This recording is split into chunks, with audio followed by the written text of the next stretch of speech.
আসসালামু আলাইকুম ভিউয়ার, আপনারা সবাই কেমন আছেন? আশা করছি ভালো।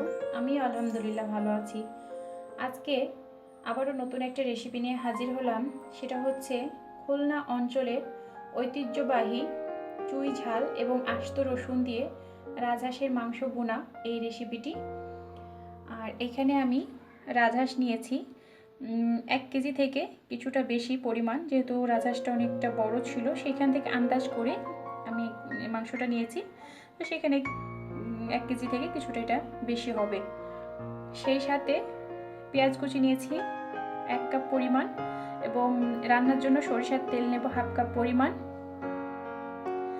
আর এই যে এখানে এই সেই চুই ঝালটা আমি এখানে এটা আস্ত রেখেছি, যে অনেক অঞ্চলে এই চুই ঝালটা হয়তো চেনেন না, এই জন্য বোঝার সুবিধার্থে এটা এভাবে নিয়েছি। আর এটা আমি রান্নায় ব্যবহারের আগে এই কালো অংশটা ছিলে ফেলে দিয়ে লম্বা ফালি করে ছোট ছোট করে কেটে নেব।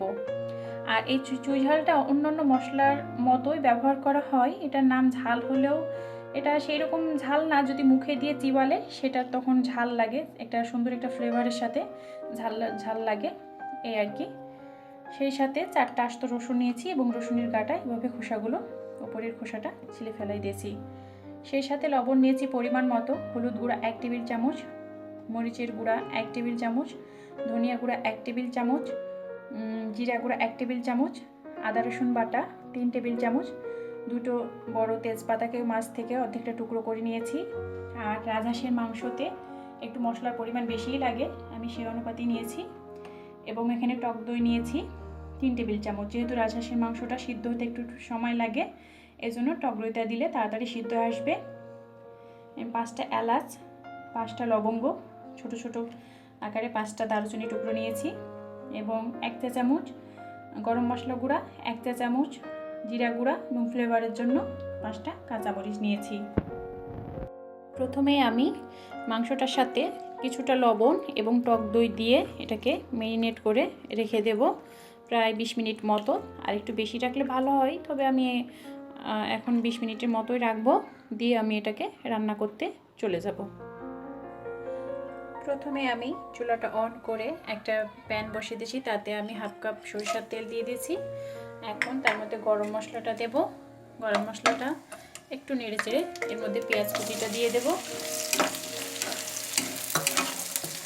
পেঁয়াজ কুচিটাকে আমি এখানে বাদামি কালার করে ভেজে নেব। দেখুন এখানে আমার পেঁয়াজগুলো কিন্তু বাদামি কালার করে ভাজা হয়ে গেছে। এর থেকে বেশি ভাজা দরকার নেই, কারণ রাজহাঁসটাতে এমনিতেই রান্না করতে সময় লাগবে, এর মাঝে পেঁয়াজ এমনিতেই গলে যাবে। এখন সমস্ত মশলাগুলোতে আমি কিছুটা পানি দিয়ে গলিয়ে নিয়েছি।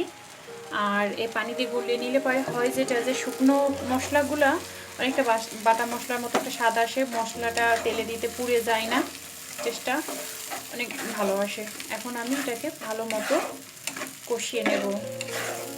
দেখুন এখানে আমার এই মশলাটা ভালোভাবে কষানো হয়ে গেছে, মশলা থেকে তেল ভেসে উঠেছে। এখন এই পর্যায়ে আমি রাজহাঁসের মাংসগুলো এর সাথে মশলার সাথে দিয়ে দেব। আর আপনারা এখানে একই নিয়মে গরু অথবা খাসির মাংসটা এই চুই ঝাল দিয়ে রান্না করতে পারেন। মূলত খুলনা অঞ্চলের হোটেলগুলোতে গরু এবং খাসির মাংসটাই বেশি চুই ঝাল দিয়ে মানে রান্না করে থাকে। আর খুলনা অঞ্চলে বিভিন্ন লোকেরা মাছের সাথেও কিন্তু এই চুই ঝালটা খেয়ে থাকে। এখন আমি মশলার সাথে মাংসটাকে ভালোভাবে মিশিয়ে নেব। আমি এখানে মশলার সাথে মাংসটা ভালো করে মিশিয়ে নিয়েছি। আর যে পাত্রটাতে আমি টক দই দিয়ে মাংসটা ম্যারিনেট করে রেখেছিলাম, সেই পাত্রটাতে অল্প একটু পানি দিয়ে ধুয়ে মাংসের সাথে দিয়ে দিয়েছি। এখন আমি মাংসটাতে বলক আসা পর্যন্ত ঢাকনা দিয়ে ঢেকে রাখবো। আর চুলার হিটটা রাখবো একবারে মিডিয়াম টু লো ফ্লেমে, যাতে করে ধীরে ধীরে মাংসটা। ফিরে আসলাম প্রায় 10 মিনিট পর। কী অবস্থা, এখন আমার এই রাজহাঁসের মাংসটাতে কিন্তু বলক চলে এসেছে। আর আমি কিন্তু অল্প একটু পানি দিয়েছিলাম পাত্রটা ধুয়ে, এখানে রাজহাঁসের মাংসের ভিতর থেকে কিন্তু অনেকটা পানি বেরিয়ে এসেছে। আর আমি এই পানিটা পুরোপুরি শুকিয়ে আসা পর্যন্ত এটা ঢাকনা দিয়ে আমি কিন্তু এটা করব। আমি এটাকে ভালোভাবে একটু নেড়ে দিলাম। আমি 20 মিনিটের মতো ঢাকনা দিয়ে ঢেকে দেব, পানিটা পুরোপুরি শুকিয়ে আসা পর্যন্ত। ফিরে আসলাম প্রায় 20 মিনিট পর। আর আমি কিন্তু মাঝে কয়েকবার ঢাকনা তুলে কিন্তু নেড়ে দিয়েছি। যে মাংসটাকে দেখুন ঝোলটা কিন্তু এখানে শুকিয়ে গেছে, আর এখন এটা কিন্তু তেল ভেসে উঠেছে আর গায়ে গায়ে মশলাটা প্রায় লেগে এসেছে। এই পর্যায়ে আমি চুই ঝালগুলো দিয়ে দেব। আর এই যে দেখুন চুই ঝালটা কিন্তু আমি এইরকম করে কেটে নিয়েছি, গাটা কালো অংশটা ছিলে ফেলে। আর সেই সাথে আমি এখন এর সাথে মিশিয়ে ঢাকনা দিয়ে আরও মিনিট 5 মতো এটাকে কষিয়ে নেব, মানে ঝোলটা আরেকটু শুকিয়ে আসা পর্যন্ত। আর রসুনটা আরেকটু পরে দেবো, যেহেতু রসুনটা তাড়াতাড়ি গলে যায়, চুই ঝালটার ফ্লেভারটা এর মধ্যে কিছুটা বেরিয়ে আসবে। এখন আমি 5 মিনিটের মতো গলাটা ঢাকনা দেব। ফিরে আসলাম আমি আবারও সেই 5 মিনিট পর। 5 মিনিট ধরে আমি চুই ঝাল দিয়ে মাংসটাকে কষিয়ে নিলাম। এখন আমি আস্ত রসুনগুলো দিয়ে আরও কিছুটা সময় এটাকে কষিয়ে নেব। এই পর্যায়ে আর ঢাকনাটা দেব না। আর আমি এই মাংসটা, হাঁসের মাংসটা যতটা ভালো কষানো হবে ততই খেতে ভালো লাগবে। আমি একেবারে ভাজা ভাজা করে কষিয়ে নেব। বিশেষ করে চুই ঝাল দিয়ে যে মাংসই রান্না করা হোক না কেন, গরু, খাসি বা যে কোনো হাঁসের মাংস, এটা ভুনা মাংসটাই খেতে ভালো লাগে। আর আমি এটা গায়ে আরও মশলাটা একেবারে লালচে লেগে আসা পর্যন্ত এটাকে কষিয়ে নেব। আর এখানে মাংসটা কিন্তু 80% সিদ্ধ হয়ে গেছে, তারপরেও আমি অল্প একটু পানি দিয়ে পরে একদম সিদ্ধ করে নেব।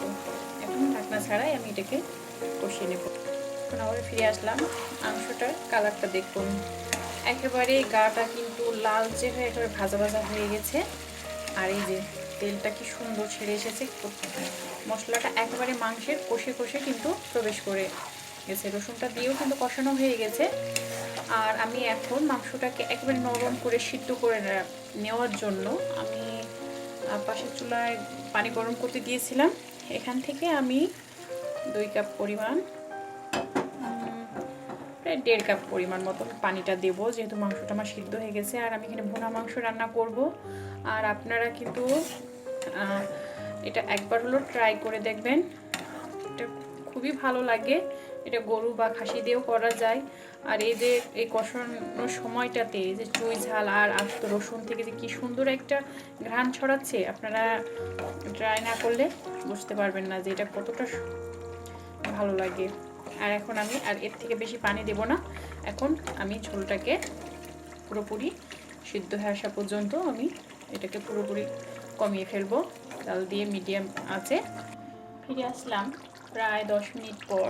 এই যে দেখুন আমি ঝোলটা কিন্তু যা পানি দিয়েছিলাম কমে গেছে, তেলটা ভেসে উঠেছে। আমি এখন ফ্লেভারের জন্য কাঁচামরিচগুলো দিয়ে দেব।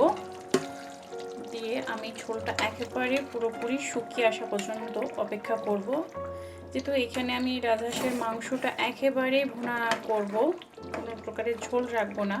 কারণ চুই ঝাল দিয়ে যে কোনো মাংসই রান্না করা হোক না কেন, একেবারে মাখা মাখা যে ভুনাটা সেটাই ভালো লাগে।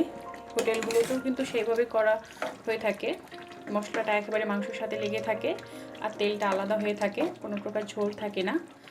আর আপনারা চাইলে ঝোল রেখেও বানাতে পারেন, তবে আমার কাছে এভাবে ভালো লাগে। আর ঝোলটা কমে আসা পর্যন্ত আমি অপেক্ষা করব। এই পর্যায়ে ঢাকনাটা দেব। এখানে আমার মাংসর যে ঝোল মানে পানি দিয়েছিলাম সেটা পুরোপুরি শুকিয়ে গেছে। এখন ওপর থেকে আমি কালা জিরার গুঁড়া এবং গরম মশলার গুঁড়ো দিয়ে দেব। আর এখানে মাংসটা সেই রকম সুন্দরভাবে সিদ্ধ হয়ে গেছে। রসুনগুলো এই যে দেখুন সিদ্ধ হয়ে গেছে, প্রত্যেকটা মাংসটাও কিন্তু সেই রকম নরম হয়ে গেছে। দেখুন এই যে এইভাবে আমি কিন্তু মাংসটাকে ভুনা করে নিলাম, ঠিক যেমন কষানো মাংসটা যেরকম হয় এরকমই একটা ভুনা মাংস। আর এটা আপনারা একবার হলো ট্রাই করবেন, ইনশাআল্লাহ আপনাদের ভালো লাগবে। আর দেখছেন তো যে মাংসটা কতটা মাশাআল্লাহ কতটা দেখতে সুন্দর হয়েছে। এখন আমি চুলাটা অফ করে দেব এবং সব শেষে আপনাদেরকে পরিবেশন করে দেখাবো। দেখুন সহজেই তৈরি করে ফেললাম খুলনা অঞ্চলের ঐতিহ্যবাহী চুই ঝাল এবং আস্ত রসুন দিয়ে রাজহাঁসের মাংস ভুনা এই রেসিপিটি। আর এটা দেখুন মাশাআল্লাহ কতটা লোভনীয় হয়েছে। এটা খেতেও অনেক মজার হয়েছে। আপনারা ট্রাই না করলে বুঝতে পারবেন না এটা খেতে কতটা মজার। এটা গরম ভাত, রুটি, পরোটা, পোলাও, খিচুড়ি এমনকি চিতই পিঠা, যে কোনোটার সাথেই খেতে খুবই ভালো লাগে। আপনারা একবার হলো আমার রেসিপিটি ফলো করে ট্রাই করতে পারেন, ইনশাল্লাহ আপনাদের ভালো লাগবে।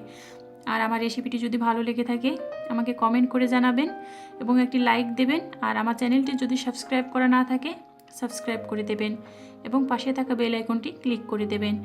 আপনারা সবাই ভালো থাকবেন, আমার এবং আমার পরিবারের জন্য দোয়া করবেন। আবারও নতুন কোনো রেসিপি নিয়ে হাজির হব ইনশাআল্লাহ। আল্লাহ হাফেজ।